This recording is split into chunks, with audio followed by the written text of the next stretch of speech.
السلام علیکم ورحمۃ اللہ وبرکاتہ۔ الحمدللہ پچھلے ویڈیو میں ہم نے سبق کی وضاحت مکمل کر لی ہے اور آج ہم آگے کے مراحل طے کریں گے۔ اب دیکھیے صفحہ نمبر 32، صفحہ نمبر 32 بٹ زے ذیل کے اشعار پڑھیے اور ان سوالوں کے جواب دیجیے۔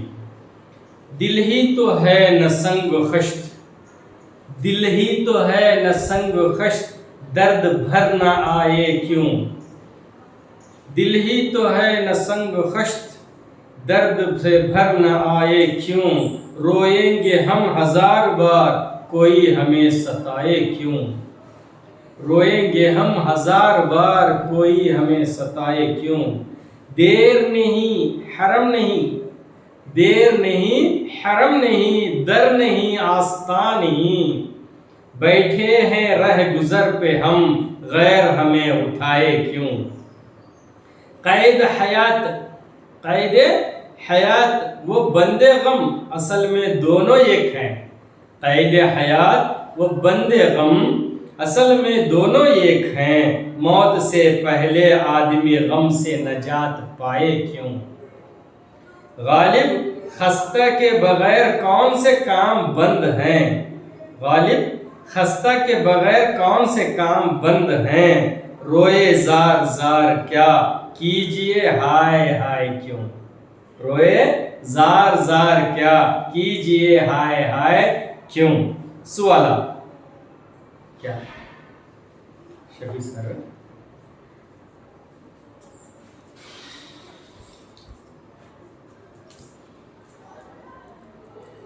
میری گھڑی لگ رہا۔ سوالات، دل درد سے بھر آتا ہے کیوں؟ سوال، دل درد سے بھر آتا ہے کیوں؟ اس لیے کہ درد جو ہے، درد سے دل اس لیے بھر آتا ہے کہ دل پتھر کا یا لکڑی کا تو نہیں ہے، خشت کے معنی لکڑی کا تو نہیں ہے۔ درد ہوتا ہے تو غم زیادہ بھر آتا بھی ہے۔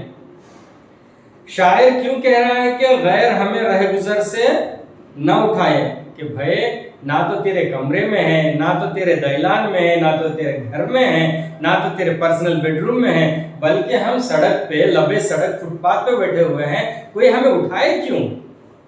رہ گزر ہے تو یہاں پہ ہم بیٹھے تو ہم کو کیوں اٹھائے کوئی؟ شاعر کن دو چیزوں کو سکے کے دو رخ بتلاتا ہے کیوں؟ زندگی کی قید، قید حیات، زندگی کی قید یعنی ابھی بقید حیات ہے اور غم میں ہے۔ زندگی اور غم یہ دونوں سکے کے دو رخ ہیں، موت سے پہلے کسی کو نجات نہیں ہے۔ غم انسان کے ساتھ کیوں لگے ہوتے ہیں؟ اس لیے کہ انسان کے ساتھ غم ہمیشہ لگے ہوئے تھے، یہ قانون خداوندی ہے، اس کے ساتھ اتار چڑھاؤ حالات کی تبدیلیاں یہ اس کے ساتھ ہوتے رہیں گے۔ آدمی کو مرنے کے بعد ہی نجات ملتی ہے، اس سے پہلے غم سے ڈرنے کی ضرورت نہیں ہے۔ پانچواں سوال، زار زار رونے اور ہائے ہائے نہ کرنے کا مشورہ کیوں دیا جاتا ہے؟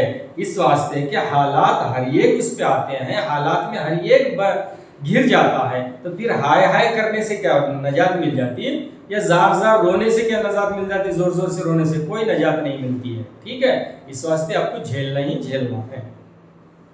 چلیے بٹو، اظہار مافی ضمیر تخلیقی صلاحیت کا اظہار۔ الف، ذیل کے سوالوں کے جواب 4 تا 5 جملوں میں لکھیے۔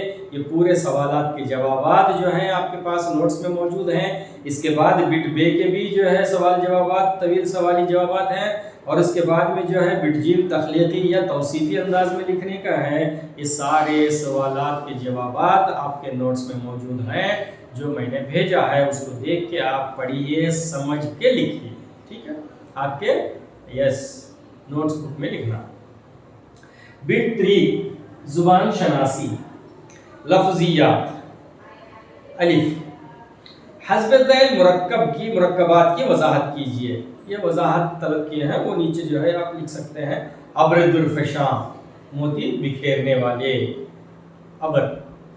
عاشق نہال، چشم مہرماں، کشتی بکف گدا، دست عطا، عرق انفعال، آشفتہ حال، باعث ملال، کوكب طالع، صبح حشر، ٹھیک ہے؟ بٹ بے، ذیل کے جملوں میں خط کشیدہ الفاظ کے معنی لکھنا ہے۔ طیور درختوں پر اپنا بسیرا کرتے ہیں.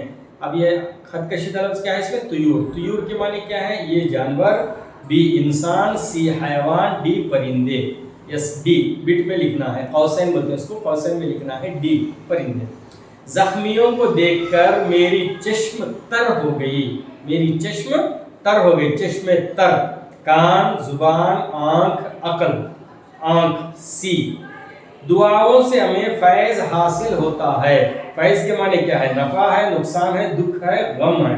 یہ نفع قوسین میں لکھنا ہے یہ. چوتھا، زاہد ٹیچر بننے کا مشتاق ہے. زاہد ٹیچر بننے کا مشتاق ہے. تو عقل مند مشتاق کے معنی آرزو مند، ہنر مند، سود مند. بی آرزو مند. جاوید کے ظرف کے سبھی قائل ہیں. یہاں کیا ہے؟ ظرف ہے. ظرف کے معنی کیا؟ دانائی، بینائی، روشنائی، مسیحائی. یہ دانائی. ٹھیک ہے، بیٹ میں لکھنا. چلیے جیم، ذیل کے جملوں میں خط کشیدہ الفاظ کے معنی معلوم کرتے ہوئے انہیں جملوں میں استعمال کیجیے. اللہ ساری دنیا کا صانع ہے. صانع کے معنی بنانے والا، اس کے معنی ہے بنانے والا. اب اس کے بعد اس کو جملے میں استعمال کرنا ہے. ٹھیک ہے، میں آج گھر میں کھانا بنانے والا ہوں. اس طریقے.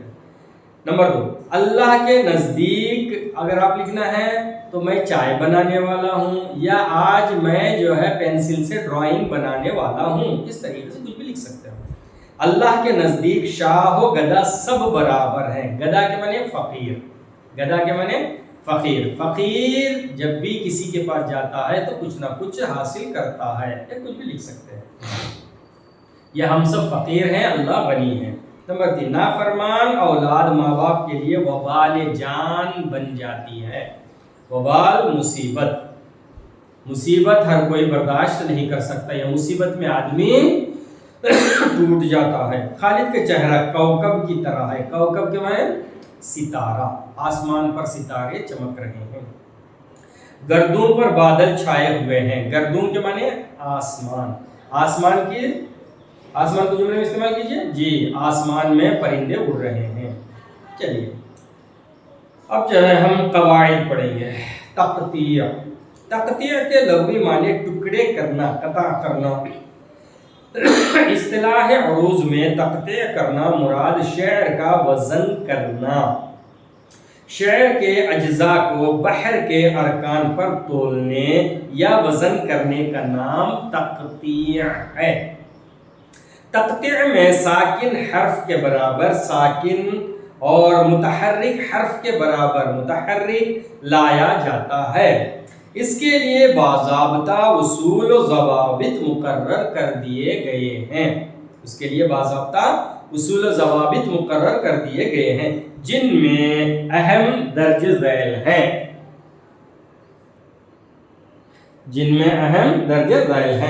نمبر 1، تقطیع میں ساکن کے مقابل ساکن، متحرک کے مقابل متحرک لانا ہوتا ہے. ساکن کے مقابل میں ساکن، متحرک کے مقابل میں متحرک لانا ہوتا ہے. اس کے لیے اختلاف حرکات کا لحاظ نہیں ہوتا.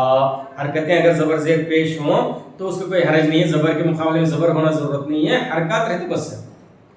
صرف ملفوظ حروف کا شمار ہوگا، یعنی صرف وہی حروف تقطیع میں شمار ہوں گے جو پڑھے جاتے ہیں، چاہے وہ لکھے ہوئے ہوں یا نہ لکھے ہوئے ہوں.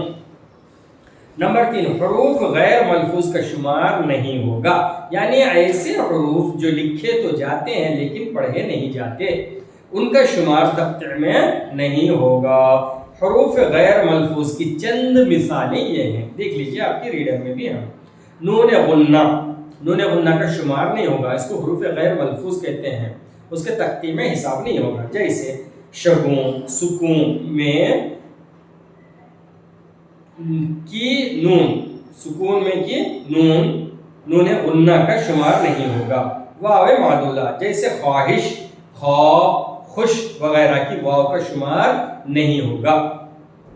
ہائے مختفی جیسے غنچہ، آخر میں جو ہا ہے نا جی، بچہ، غنچہ، رفتہ، افسانہ وغیرہ کی ہا شمار نہیں ہوگا. واو عطف جیسے شیر و شکر،